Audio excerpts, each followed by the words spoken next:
Mga kapuso, patuloy ang pagdagsa ng mga deboto sa simbahan para sa taunang simbang gabi. Nasa St. John the Evangelist Cathedral sa Dagupan City si Russell Simorio para ihatid ang pinakahuling sitwasyon doon.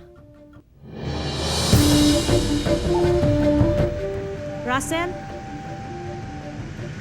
Joan, magkatuwa nga mga security personnel, mga kawani ng Public Order and Safety Office at mga pulis sa pagpapatupad ng health at safety protocols sa mga dumadalo sa simbang gabi. Dito sa may St. John the Evangelist Cathedral, nasa 70% ang kapasidad ng simbahan at limitado lang din yung mga pinapayagan sa loob ng simbahan. Pero yung mga pumapasok dyan sa simbahan, kinukuhanan umano ng body temperature, mga personal information bilang pagsunod pa rin sa health at safety protocols. Ayon sa mga nakausap kong volunteers dyan sa loob ng simbahan, mas marami pa nga yung mga naghihintay tuwing simbang gabi dito naman sa labas ng simbahan. At bukod kasi sa mga taga Dagupan City na talagang gumigising ng umaga para nga sa taunan at tradisyonal na simbang gabi, marami rin sa mga deboto ay galing pa sa kalapit bayan ng Mangaldan, Calasiao at Binmalay at dito umano nagsisimba. Napansin din ng mga otoridad na karamihan sa mga deboto na nagpupunta sa mga simbahan ay mga kabataan. Kahit ang paalala ng simbahan,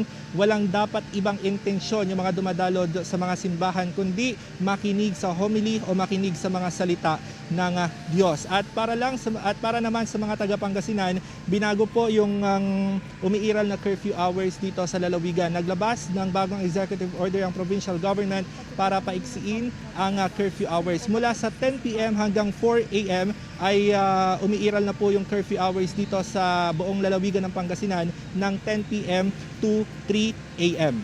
At bukod nga dito sa may simbahan, binabantayan din ng otoridad yung mga pasyalan dito tulad ng mga Christmas display dito sa may Dagupan City. Diyan sa may harap ng Dagupan City Plaza kung saan makikita yung higanting Christmas tree at ang Quintus Bridge. Kaya ang paalala pa rin ng otoridad ay sumunod sa health at safety protocols. Jawan.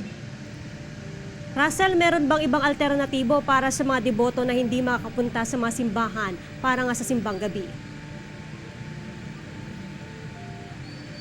Diyan para sa mga deboto na hindi makapunta sa mga simbahan dahil posibleng meron silang sakit, sila ay mga PWD, mga buntis o mga takot pa rin na pumunta sa mga simbahan dahil dagsa nga yung mga bumibisita dito, may ipinapatupad naman na online misa ang St. John the Evangelist Cathedral. Bisitahin lamang ang mga social media platforms ng simbahan. Pati ang Minor Basilica ng Our Lady of the Most Holy Rosary of Manaoag ay nagpapatupad din ng online misa.